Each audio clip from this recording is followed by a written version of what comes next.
tripped with it on top of that. This was your flow in round 2.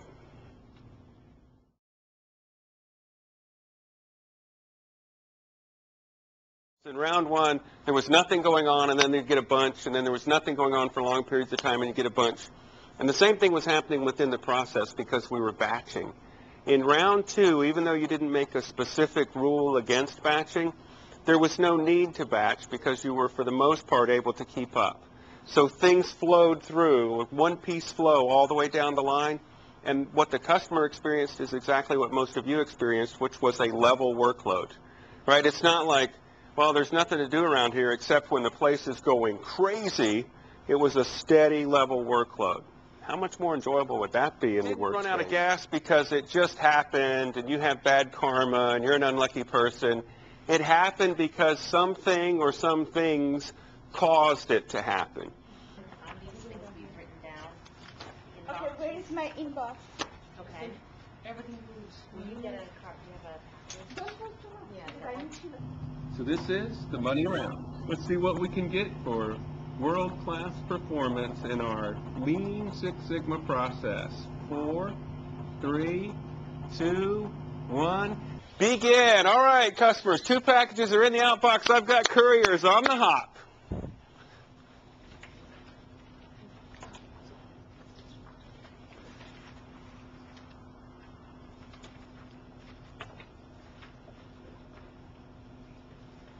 What was different about round 3 from even round 2, much less round 1?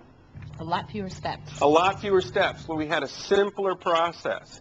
How did you know which steps you could get rid of to create fewer non-value-added steps? We did a value-added flow analysis, and it told us, what are the useless steps? What are the things that we're doing that we shouldn't be spending resource to do?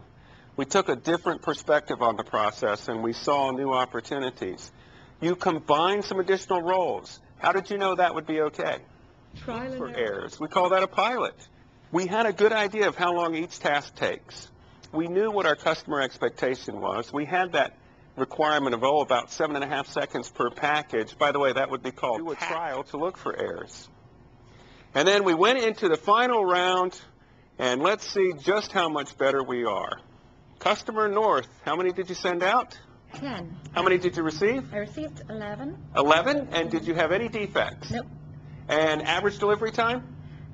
Just So under a your minute. average delivery time, if we were to roll all these things together, was better than a minute.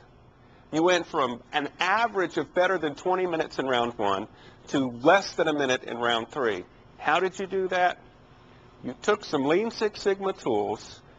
You used those tools to help you identify waste, to find out where the process had unnecessary complexity, to improve the flow. You took some variation-focused tools to help remove complexity, identify defects, and remove the cause. So you started out with a process that almost nobody, we had our outsourced clerk with the great attitude who would be willing to work in any process, but almost nobody would be willing to work it, move it for more than a day. Now we have a process that everybody feels very good about, that delivers to the customer even more than they're asking us for. So, finito. Job well done. Give yourselves a hand.